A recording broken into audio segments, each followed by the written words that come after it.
South Africa is confronted with two epidemics: HIV/AIDS and gender-based violence. South African men still think they have to oppress women to show their power. In northern Uganda, Joseph Kony's Lord's Resistance Army has been accused of abducting over 66,000 children, turning them into child sex slaves or child soldiers. If you are fearful, you can't even escape, because once they get someone escaping like this, they demonstrate on him or her. April 6, 1994 marked the beginning of the genocide in Rwanda. In about 100 days, an estimated 800,000 were massacred.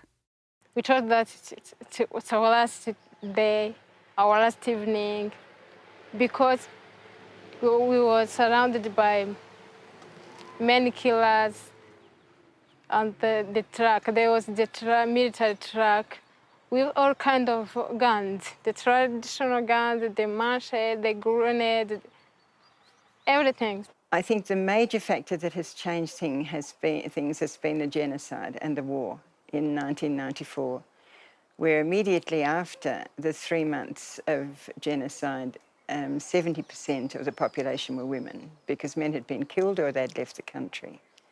And those women had to pick up all of the tasks that their husbands had been doing. We believe in long-term approaches, because you can't go to a community in a year's project and you think you're going to make a difference. Turi kuruhuha mama urumva niba na partners yadukoreye numva rwose umutima wanjye urakeye. Bose araho bavuze bati buryo utababari umuntu aho ari ishumi yawe umuhetse amuze arya mu mugongo babaje kuko numva amariko ko kamara mu mugongo no mu mutima. Here, before, after genocide in Rwanda, the many women were living in the street and they were really living outside. The houses were destroyed at that time. So you find there was really a challenge to the women. And the women who are meeting at the Polyclinic of Hope, so they have realized that issue of their problems they have.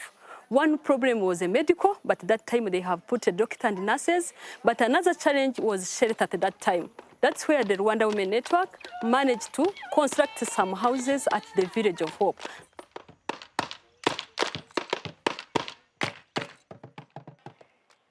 Almost 70% of people, especially women, are still illiterate. And it will take almost long for them to believe that they have powers equal to that of men.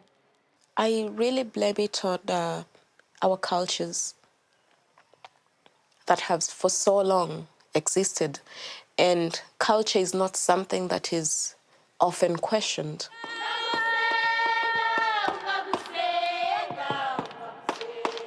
Matriarchal societies still exist today in Africa, South America, Asia, Japan, and within some Native American cultures. Here in South Africa, we have a village called Mujaji in the northern South Africa, where they are being ruled by a queen. And I mean, it's a very peaceful village. Mothers at the center means that the values which motherhood includes are valid for the whole society. These are values like nurturing, caring, sharing, and building and keeping peace. The human being is a part of the nature and not the master of the nature, like in other systems. We find that women are as educated as the men. We have almost the same qualities that men have. So if a man can be a chief, why not a woman? You will not go and tell, I am the son of this man who was the son. No, my great-grandmother was called this. She gave birth to my mother, who was this. My grandmother, and my grandmother gave birth to my mother. Then you mention the name of your mother, and therefore I am the son of this woman.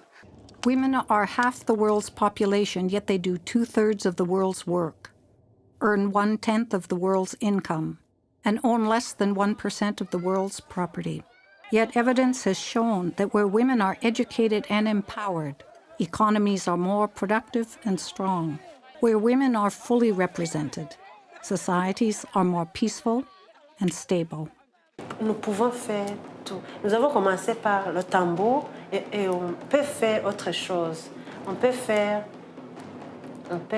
d'autres projets. Et puis les femmes ici au Rwanda peuvent être élues pour être les leaders.